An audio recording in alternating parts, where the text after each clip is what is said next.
مساء الخير ولا صباح الخير على حسب ما تشوف الفيديو عاد. هقول لك ايه؟ شفت ان اللوك الجديد ده ولا الستايل اللي هيقولوا عليه ده؟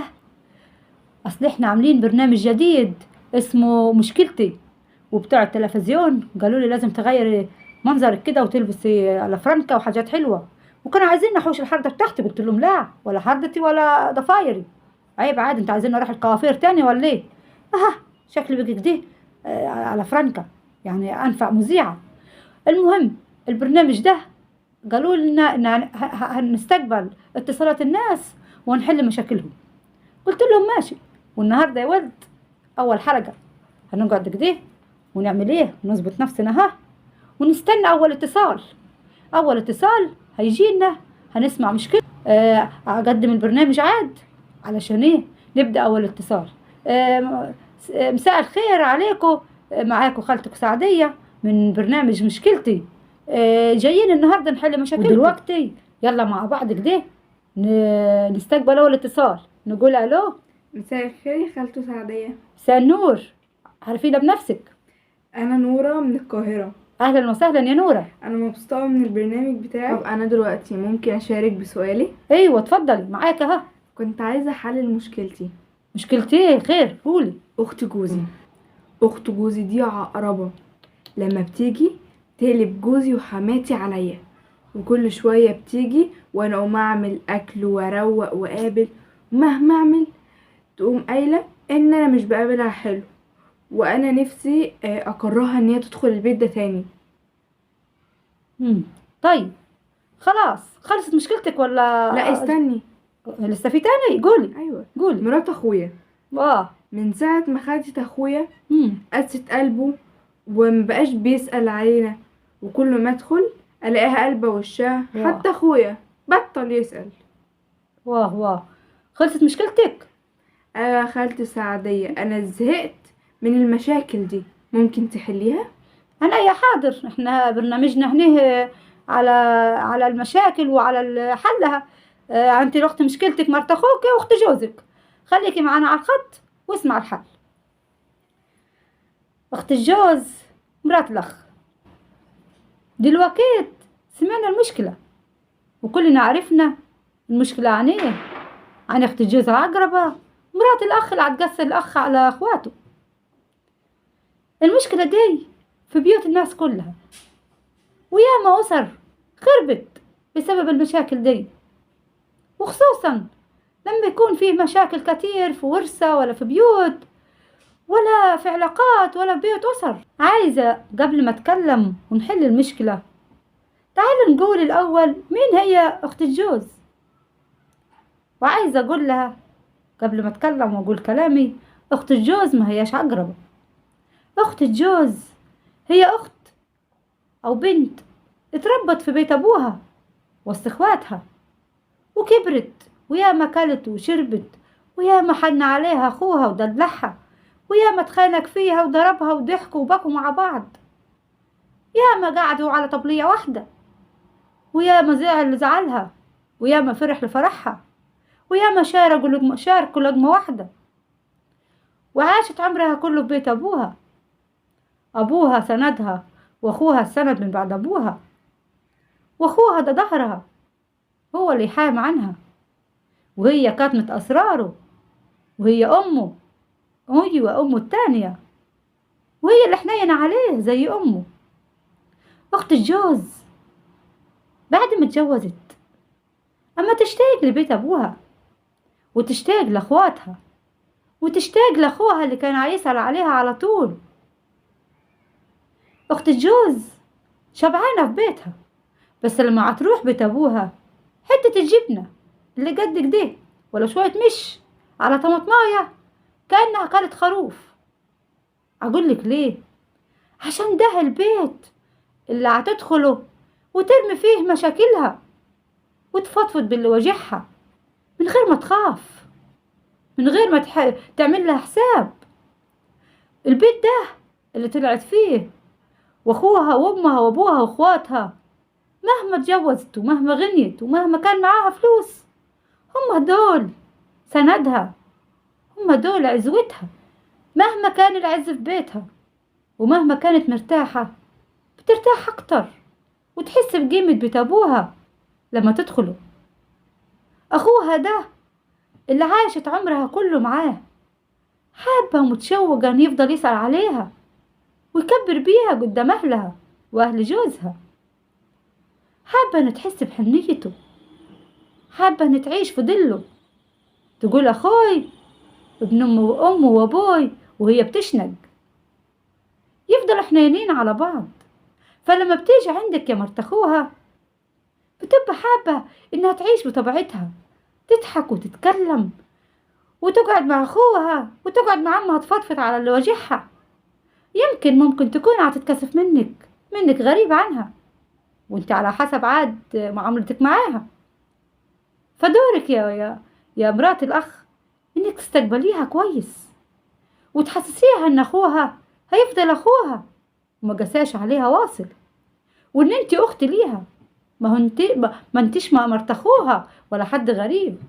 بالعكس، تفتح بيتك، تفتح تلاجتك وتطلع اللي انت عايزاه بسخة وبمحبة، وتقولي لها لو اخوك قصر انا قاعدة اهو وساعدة مكانه، احكيلي وفضفضيلي، ويكون سرها معاكي سر كبير عشان تفضلي اختها صح.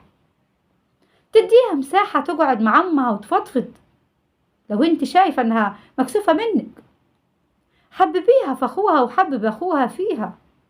لما اخوها ينسى شوية وما يتصلش قول له يلا نروح نشوف اختك. مفيش حيط ولا بيت ولا بعد مكان يبعد الاخوات عن بعضيهم ويبعد الدم، ومهما حصل بيناتهم هتفضل اخته دمه ولحمه، اخته اللي معاها اسراره وذكرياته وحياته. حتى لو بقى يقولك كل حاجة انت وساب اخته، بس هتفضل اخته وهو يفضل اخوها. هتيجي تفرح وتبقى مبسوطة في الشوية اللي هتقعدهم معاكوا. البيت اللي ما تحس فيه بالراحة والدفى والأمان، اللي ما تنسى فيه شغل بيتها وهمومها ومشاكلها ومشاكل بيتها وأهل جوزها وعيالها. حتى لو مرتاحة في بيت جوزها ومع أهل جوزها ومبسوطة، بردك بتبقى جاية عايزة تراجع ذكريات الطفولة مع أخوها وأمها. ما تكشريش في وشها وما تزعليش ولا تقدر منها. كل ما هتقدم محبة هتلاقي محبة، صدقيني. حتى لو انت شايفاها مرة مكشرة في وشك، ما يمكن شايلة هم عندها ولا متضايقة وجت في وشك انت تستحمليها. حسسيها ان انت اختها وان انت حاسة بيها. لو عملت كده هتكسبيها وتكسب اخت، مش اخت جوز. يوم ما جوزك ولا امك يزعلوكي هي اللي هتقف لهم وتقول لا دي اختي الحنينة اللي هتدافع عني وتقف جنبي، اوعى تزعلها. وانت يمي حتى لو حماتك شكت منها تقول لها لا يمي دي هي اللي شايلاكي، احنا مش معاكي واصل ولا قاعدين جنبيكي لما تضعفي، هي لما تشيلك وهي لما تجري قبلينا. صدقيني، حب اخت جوزك وعمليها بما يرضي ربنا، وعمليها زي ما انت تبقى عايزة تتعاملي مع مرت اخوكي. ده كان كلامي عن اخت الجوز العقربة، قصدي اللي هتقول انت عليها عقربة، لكن اخت الجوز عمرها ما كانت عقربة. ولو في ناس قاسية شوية فيمكن الدنيا جت عليهم في بيت جوازهم وبيعيشوا معاك اللي هم شايفينه، يبقى دورك تتحنن عليهم انت وتحبيهم وتمتصي غضبهم مرة في مرة هيحبوكي. تعالي عاد نشوف مرت اخوكي. عايزة اقول لك حاجة، زي ما انت ليك اخت جوز انت كمان اخت جوز. يعني لما تروحي عند مرت اخوكي احترميها وحبيها، وما تقعديش تقولي لامك دي قالت وعملت ووحشة وحلوة. لا، هي كمان مريحة اخوكي وبتسعد. مرت اخوكي كمان لها بيتها ولها خصوصياتها ولها الاحترام والتقدير. لما تدخل يا اخت الجوز تتبسمي وتعمليها حلو وتشكريها لما تقدم لك حاجة سواء اكل ولا شرب، وتبينيها قد ايه انت ممنونة بيها، وما تحسسهاش ان البيت بيتنا وان انت ملكيش حاجة ده بيت ابوي. لا، انت خلاص بقيتي ضيفة، واجب ان هي تقابلك حلو وتعاملك حلو، وانت واجب عليكي تحترميها، وما تجيش الشوية اللي انت قاعداهم وتفضلي ترغي وتحكي وتجيبي في سيرتها وتقول عادت وعملت وسوت وتكره امك فيها. ما اخوك هيزعل يا حزينة، ولما اخوك هيزعل منك هيشيل منك ومش هيرضى يسأل عليكي، يبقى انت اللي سببت الكلام والكره والمشاكل. لما امك تتكلم وتقول مرت اخوك عملت ومرت اخوك سوت، قولها يمي اعتبريها بنتك، هي اللي قريبالك، احنا فين وفين لما عنيجي. حببيهم في بعض، هتفرح بيكي خالص. لما تيجي تاني مرة تروحي لها هتبقى فاتحة البيت وفاتحة قلبها وفاتحة وقتها كمان انها تحكي لك وتسمع لك.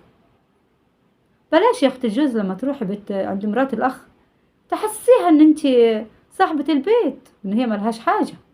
لا، احترمي خصوصياتها وما تتدخليش في خصوصياتها. لو هي قالت لك على حاجة امين، ما قلتلكيش خلاص. اخوك وامك على راسنا من فوق، بس هما كمان اقرب ليها منك. اخوكي هو اخوكي وهيسأل عليكي، بس هو كمان مرته وربنا وصاه عليها. لو كل واحد فينا اتعامل بمحبة وتعامل مع الناس كيف ما حابب الناس تتعامل معاه، هنبقى حلوين وزين. لكن انت تبقى اخت جوز وتروحي تعكنني على مرت اخوكي وعايزه مرت اخوك تعاملك حلو. ما خليك اخت جوز حلوه عشان تلاقي مرات اخ حلوه، وزي ما انت اخت جوز ما انت كمان مرات اخ. زي ما عايزه مرات اخوك تعاملك، عامله اخت جوزك، عامله انت اخت جوزك حلو. كل ما تعاملي الناس زين كل ما الناس تحبك. ليه ما تجمعيش الكل على طبلية واحدة؟ اللي عايزة اقوله اخر كلامي، لو ما فيش محبة في البيوت مش هتقدر تستحمل اخت جوزك ولا مرات اخوك. زي ما انت جاية تشكي من اخت جوزك ومرات اخوك، وانت يا ترى هل انت مرات اخ حلوة لاخت جوزك؟ وهل انت اخت جوز حلوة لمرات اخوكي؟ فكري وشوفي. قولي لما بكون رايحة عند بيت ابوي لازم اعمل ايه عشان مرت اخوي تحبني، يبقى زي ما مرت اخوي هتعاملني حلو وانا هعملها حلو، هعمل اخت جوزي. زي ما انا عايزه مرات اخوي تعاملني انا كمان هعمل اخت جوزي. وهفتكر ديما ان عمر ما الدم هيتنسي، هتفضل اخته مكتوبه في شهاده الميلاد اخته، في الورق اخته، في الدم اخته. حببيهم في بعض حتى عشان عيالك يعرفوا يعني ايه عمه ويعني ايه عم ويعني ايه خال. وانت يا مرات الاخ استقبلي وضايفي، وانت يا اخت الجوز اتعاملي بمحبة مع مرت اخوكي. لو هي شقيانة وهتشتغل حسي بيها، ما تجيش انت كمان عليها تقولي ما بيتها مش نظيف، مش موكلة امي، مش معكنين على اخوي. انت مالك يا حزينة؟ انت راحة دقيقتين 3 ترمي بيهم همك، مش ترمي همك وتعمل هم على الناس. هم هيسمعوكي ويحبوكي لما انت تبقي كويسة. ربنا يدوم المحبة بيننا. وارجع اقول لكم تاني، عاملوا الناس زي ما تبقوا عايزين الناس تعاملكم. كيف ما تبقوا عايزين الناس تعاملكم عاملوهم انتوا الاول، سواء اخت الجوز ولا مرات الاخ ولا الحما. المحبة حلوة، قرب الاخوات من بعضيهم وتغاضوا وانسوا القسية. بلاش الذات، بلاش الكبرياء والنفس القوية. لو حصل وغلطت فيكي ولا غلط فيكي ولا تاتش بين مرات الاخ ولا اخت الجوز، اسامح. احنا ربنا وصانا على اعداء، هيبقى على اهل بيتنا. عيشوا المحبة صدق وعيشوها من قلبكم، هتلاقوها سهلة. ويا بخت اللي يسامح ويغفر، ويا بخت الكريم اللي يفتح قلبه وبيته للناس. واحسن حاجة قبل ما تحطي لها طبق اللحمة ولا طبق الفول قدمي لها المحبة والابتسامة الحلوة. قال لك لاقيني ولا تغديني. ودلوقتي كفاية علينا الاتصال ده عشان ده أول حلقة وكان موضوع مش قليل. أتمنى يا أخت الجوز تبقى حنين على مرت أخوكي، وأتمنى يا مرات الأخ تحببي أخوكي في أخت جوزك. والأم والجوز يبقى لامم بالمحبة الكل، مرات الأخ وأخت الجوز. ربنا يدوم محبتكم ويهد سركم ويجعلكم ديما عايشين الوصية على حق. حبوا بعضكم بعضا. كانت معاكم سعدية ببرنامجها الجديد. برنامج ايه؟ مشكلتي هتشوفوها فين؟ على قناة يوميات سعدية السعدية على اليوتيوب. عايزة اشوفكم عاد، عشان في مواضيع كتير قوي عايزين نحكي فيها. وخلي بالكم لو انتوا عايزين تحكوا في اي مشكلة قولولي وابعتولي وانا احكي لكم فيها. يلا عاد دقعتوا بالعافية، سلام.